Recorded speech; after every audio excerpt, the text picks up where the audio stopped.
bah oui, comme tous les mercredis, on parle des tendances déco avec notre experte Sandrine Debruyne, directrice de la rédaction de Maison Créative. Rebonjour Sandrine. Rebonjour Benjamin.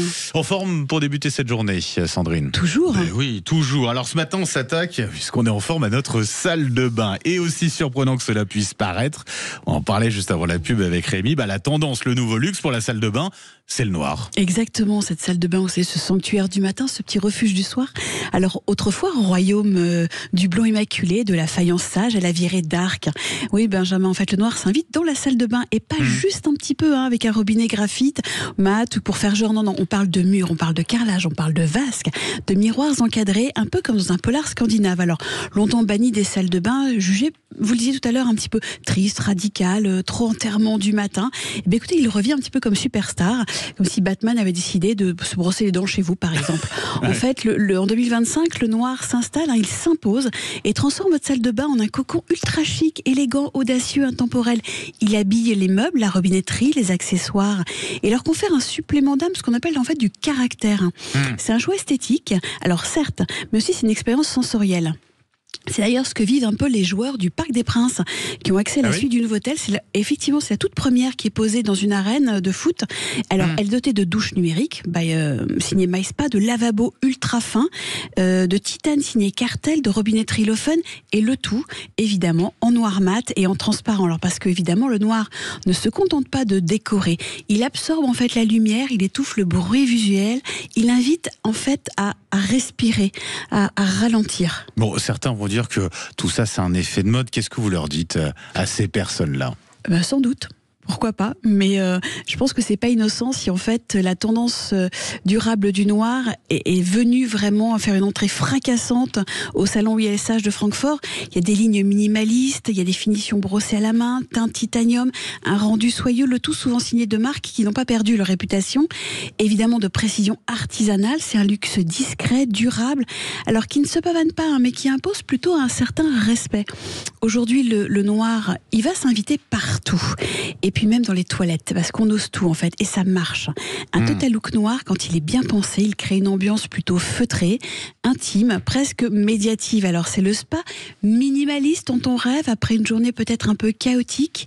Et alors côté Alliance, pas de jaloux. Pour ceux qui veulent pas aller sur le total look noir, on peut flirter avec des tons naturels, beige, lin, bois clair, terracotta.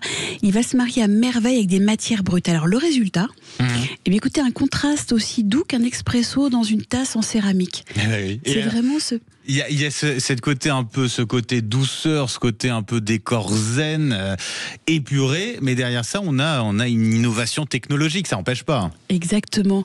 Derrière ce côté justement épure, les mitigeurs par exemple deviennent intelligents. Régulation du débit, économie d'eau, température maîtrisée. La Margaret propose même des colonnes de douche capables de récupérer la chaleur d'eau.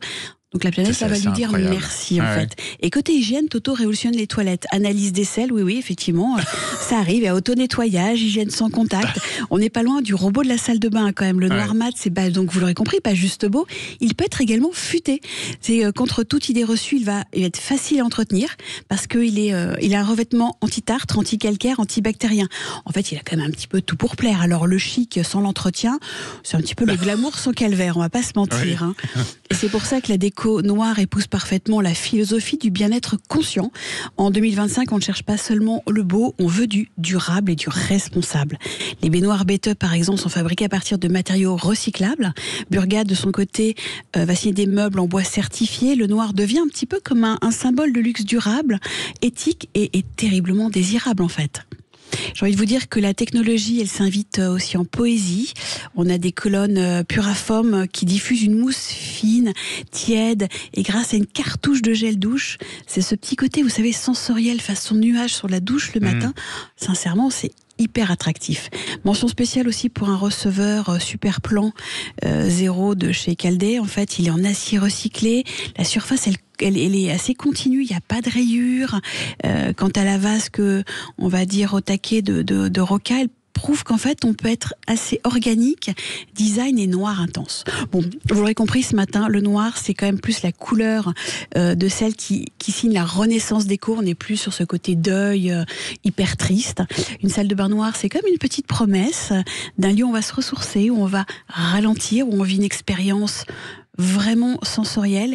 Et puis, est-ce que le luxe, en fait, ce serait pas simplement de se sentir bien dans le noir? Ah bah oui, je pense que Pierre Soulages, pour le coup, aurait pensé tout comme vous. Bah Super oui, expo à voir en ce moment encore oui, tout à fait. au Jardin du Luxembourg. Et puis au musée Rodez aussi. Exactement. C'est à voir. Bah voilà, la salle de bain tout en noir. Merci beaucoup, Sandrine Debrune, je rappelle, directrice de la rédaction de Maison Créative. Merci et puis belle semaine à vous. À vous aussi.